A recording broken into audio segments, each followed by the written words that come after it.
Howdy folks, this is Gross Sr. and Pedersen Jr., is it?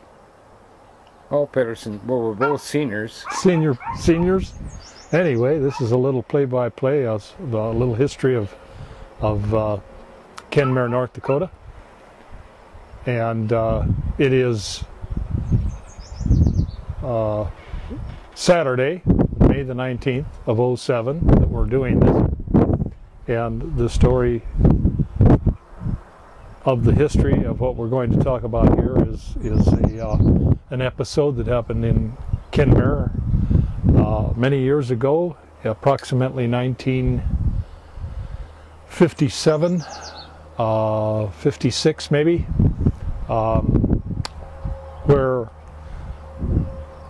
I was out rabbit hunting along with two other young people from Kenmare, and we were walking up the Sioux Line Railroad tracks and stopped at the third hole at the Kenmare Golf Course and wanted to investigate what was going on. There was some smoke over by the old mine, so we went over, and there'd been a fire there, but it was cooling off, so we walked in and kind of burned up our rubber overshoes, but we were okay. And there was an old stove there, and it was kind of a pot-bellied stove, and one of the young other people in our group opened up the stove and stuck his hand in and came out with a red stick in his hand, and we were pretty young and didn't know for sure what it was. And we looked in, and there were a lot more red sticks in there, so we kind of forgot about it and went on down the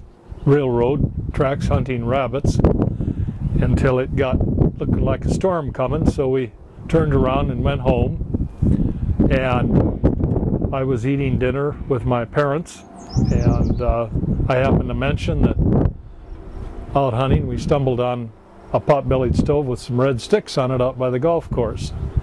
And my father's ears perked up, and called the father of one of the other kids that was in the group, and he got quite excited and called the police chief, Mr. Justin, and Mr. Justin decided that it had better be looked into, so he did so, and they went out there to investigate it and found 24 sticks of dynamite in the pot-bellied stove.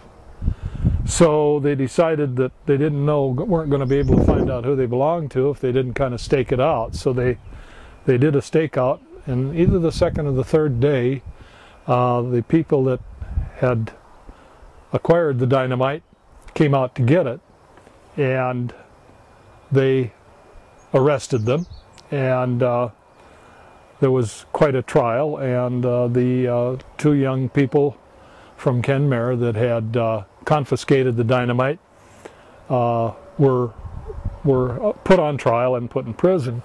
But before that time, it was found out that they had intended the usage for the dynamite to be used for blowing up the memorial hall in the city of Kenmare, and they had drilled 24 holes in the walls of the memorial building, and they were going to, apparently according to them, set off the dynamite to be blown when the state B class basketball tournament was going to be held. And so the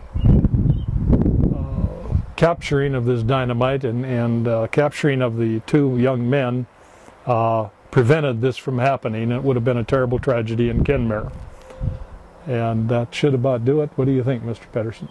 I think that's a great story there, and if we're calling this the Rod and Rick Rendezvous. Rod and Rick Rendezvous, okay. And we're going over history.